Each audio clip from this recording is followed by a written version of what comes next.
From our point of view, historically, because we are a net importer of energy, and that's always been a challenge, with the influx of refugees over decades, but most recently, a big influx of Syrian refugees that really threw off our economic prospects. When we have over 3.5 million refugees for a population of 10 million, we're the second per capita in the world. That created a lot of challenges for us to move forward. So economic prosperity helps us stabilize the country more and move forward and achieve what our young people need. From a specific point of view, obviously water is going to be a major problem. We're the second most arid country in the world, part of it because of the influx of refugees, and we have drought in the summers. This is a major concern to most Jordanian citizens. So water scarcity is going to be a challenge. There are a lot of opportunities there because we are, I think, a major hub for alternative energy, and we're looking at deals of how we can get water.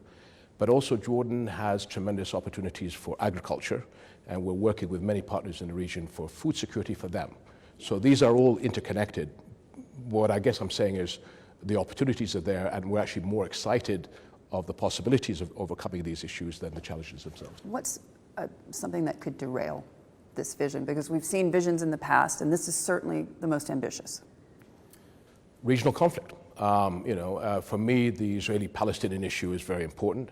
How do we, as I have always believed, the only solution to the Israeli-Palestinian issue is the two-state solution, because if they're not talking to each other, that creates insecurities and instability in the region that will affect regional projects. The other big question is where does Iran play in the future of this? And I know that a lot of the Gulf countries are talking to Iran. And it's just, I think many of us have to identify where do we want to be in the next 4 or 5 years for our peoples. And if you give that vision, the peoples will vote. Nobody wants war, nobody wants conflict. But can we readdress a vision, not just for my country, but for the region where prosperity is the name of the game? Does the U.S. still have a serious role to play in that conversation? Absolutely, because I think if you look at the Israeli-Palestinian issue, you can't move forward without an American umbrella. But at the same time, there's a lot of work that we in the region need to do, Israelis and Palestinians need to do, before we bring in the Americans, which are the big guns, and it's the presidential card that always takes us across the finish line. I'm sure a lot of the visit that the president will have in Israel, in Palestine, and in Saudi Arabia, these are discussions on how do we move forward. Yeah. After 2 years of COVID and people not talking to each other, people want to talk to each other. To an extent, the Russian-Ukrainian conflict is a bit far away from us, and that's not in our job description to be able to answer that question. Having said that, we have seen the presence of the Russians in Syria as a good thing. They have been a source of stability. Obviously, since the conflict started, there's been less of a Russian presence in Syria, and as a result, we've had more problems with Shiite militias creating problems on our borders, drug smuggling and weapons smuggling. ISIS has arisen.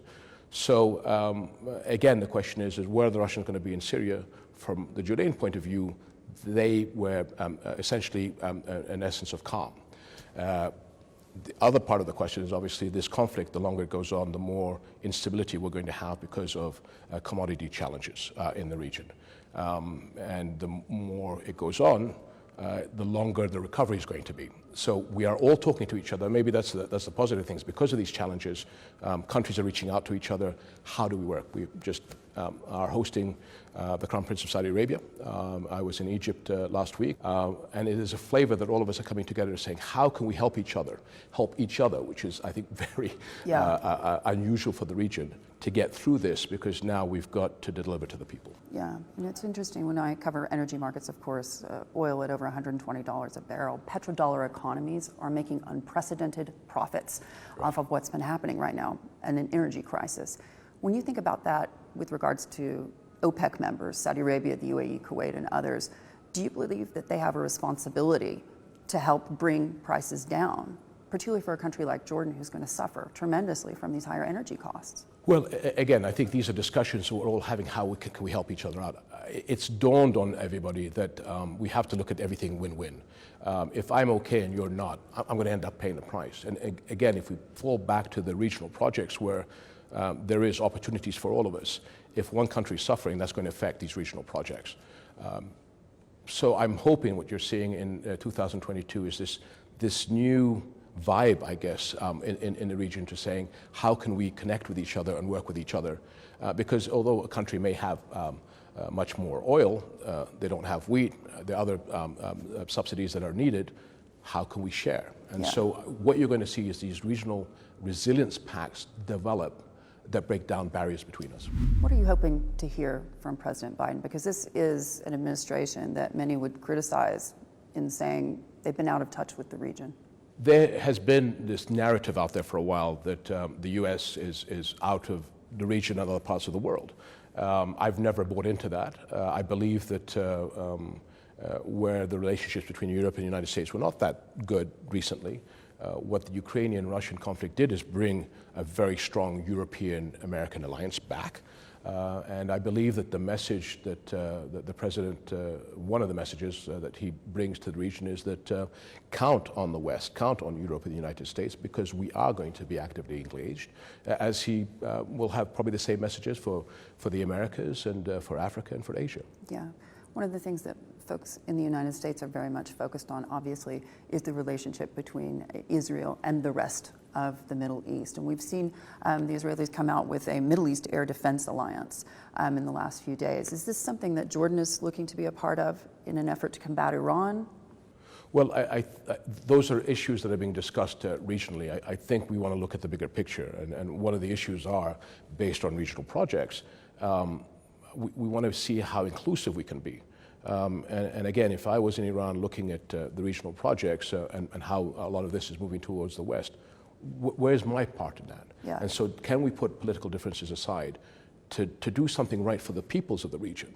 And I think that's where we're heading more on these discussions. Do you think we need a NATO for the Middle East?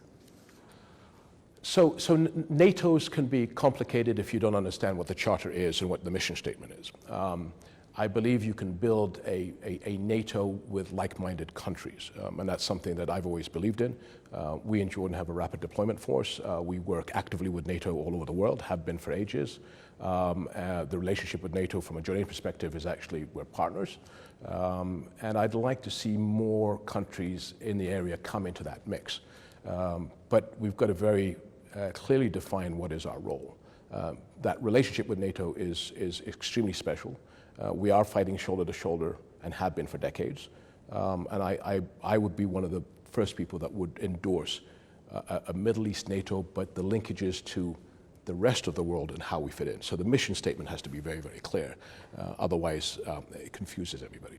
Just a question on your perspective here, because you, like President Putin, have been in a leadership position for quite a while.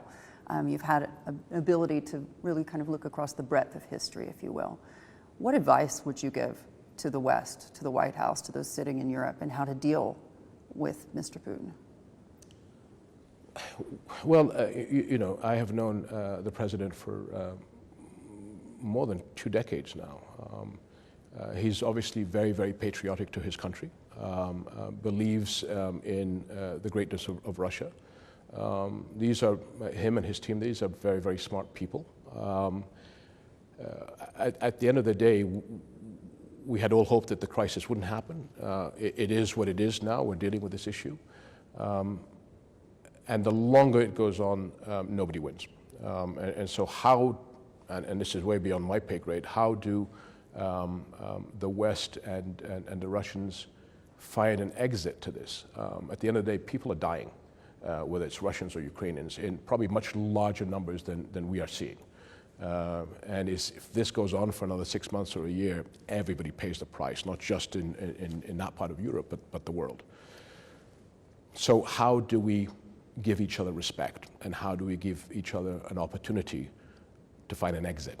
whenever there's a crisis, I think most of us, from our experiences, where's that opportunity where the olive branch can be extended in mutual respect so that we can start moving back towards the light. Part of this economic vision is preparing younger Jordanians for a new phase in political life, a politically savvy Jordanian, essentially. You've said in the past that you would eventually like to see Jordan become a constitutional monarchy. Is that part of your strategy to get there? We are a constitutional monarchy. It's just how do we create the atmosphere that we have traditional political parties. Political party life is something that's somewhat new to Jordan. If you remember, obviously, during the Cold War, the monarchies were with the West, the republics were mainly with the Russians. So if you were part of a political party, you were a Ba'athist and a communist, and it had a bad taste in people's mouth. And that's an issue for my generation. Younger generation Jordanians don't have that history, but still are wary of the stigma of moving to political parties. So I think this is why the voice from upstairs has to say, this is a good thing. We need the youth. The young people here are extremely smart. They know what they want. And the more we empower them, I think the quicker democracy can move in this country. Absolutely, and part of that is a freedom of speech element. Yeah. At this point, it's still, I believe, a criminal offense to criticize the king. Is that something that you see evolving? I have stepped in on many cases saying that I have thick skin and I'm a big boy. I don't have issues with people who have different views. And in this type of world, you cannot isolate yourself from other people's opinions. I think it's middle management sometimes that gets involved in these issues. And whenever that happens, unfortunately, I've had to step in and say that is not acceptable. But you have to get the regulations done in such a way where these issues don't pop up anymore. So you believe that this is a piece of legislation that at some point will no longer be applicable? We've been working on that legislation. And again, so it doesn't happen from us seniors. Because you're not afraid of freedom of speech? Not at all. The problem usually happens when somebody is indicted on something like that. It's at a lower level, and maybe there's some personal issues there, and they use Majesty as an excuse. That shouldn't happen. So unfortunately, we're still in reaction mode, but once the legislations move and we move forward on the political front, with responsibility, people have to be able to express their opinions. I think the younger generation definitely understands that, and that's going to be a building stone to true democracy, I believe.